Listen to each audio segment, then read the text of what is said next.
क्या मोदी विरोध का सबसे सही तरीका अब जिहाद हो गया है? क्या मोदी विरोध में अब मुसलमानों को सड़कों पर उतारने की साजिश रची जा रही है?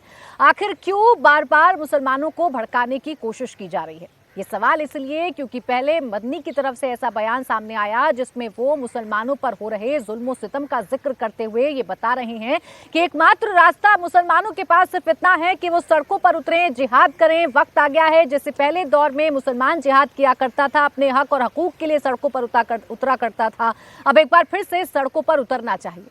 इस पर बहस अभी चल रही थी कि असदुद्दीन ओवैसी साहब ने भी आगे बढ़कर एक शब्द कह दिया, एक बात कह दी। उन्होंने तो कोर्ट के फैसलों पर ही सवाल खड़े कर दिए और कहा कि जब कोर्ट आस्था के आधार पर हमसे हमारी मस्जिद छीन लेती है तो अब सड़कों पर उतरकर हमें संघर्ष करना ही होगा।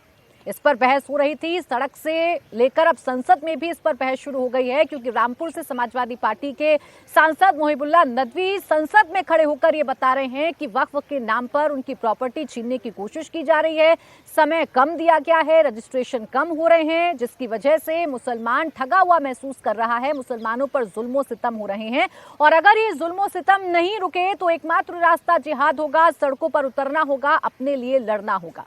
इस बहस पर भारतीय जनता पार्टी का भी काउंटर सामने आ गया है। निशिकांत दुबे ने मोर्चा संभाला और सीधे तौर पर यह कहा कि ऐसे लोगों का इलाज तो बांग्लादेश वाला होना चाहिए, जितने भी बांग्लादेशी सोच वाले लोग हैं उन्हें यहां से भेज दिया जाएगा।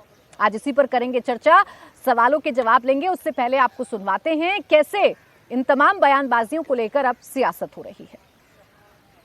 वक्फ अमेंडमेंट बिल जेपीसी कमेटी बनाई थी जिसमें हमारी पार्टी ने पहले ही कहा था कि सरकार की नीयत और नीति दोनों ही सही नहीं है। 6 महीने का टाइम मिला, उम्मीद पोर्टल पे 30% ओनली वक्फ जायदादों का, मदरसों का, मस्जिदों, कब्रिस्तानों का रजिस्ट्रेशन हुआ है, उस पर भी सर्वर डाउन चल रहा है और वो डेट खत्म हो गई है। 70% वक्फ जायदादों का रजिस्ट्रेशन नहीं हुआ है। ऐसा लगता है कि आर्टिकल 25 और 26 को खत्म कर दिया गया है और मुसलमानों की जिंदगी हमारे प्यारे वतन में ही तंग कर दी गई है, जिसकी वजह से माननीय स्पीकर साहिबा, वो लोग जिनके पुरखों ने आजादी की लड़ाई लड़ी थी, मौलाना अरशद मदनी, वो कह रहे हैं कि जुल्म और नाइंसाफी के खिलाफ लड़ना शायद हमें दोबारा लड़ना पड़ेगा और जिहाद करना पड़ेगा। आखिर कब तक मुसलमानों को इस तरह से दबाया जाता रहेगा मुल्क में? मैडम, एक जुल्म की एक बर्दाश्त होती है और जब बर्दाश्त खत्म हो जाती है तो जुल्म। धन्यवाद। सभी बांग्लादेश के समर्थक हैं और वो चाहते हैं कि बांग्लादेशी वोटरों के साथ भारत के चुनाव को प्रभावित किया जाए और इस कारण से उल्टे सीधे बयान दे रहे हैं। सबों का इलाज ठीक हो जाएगा।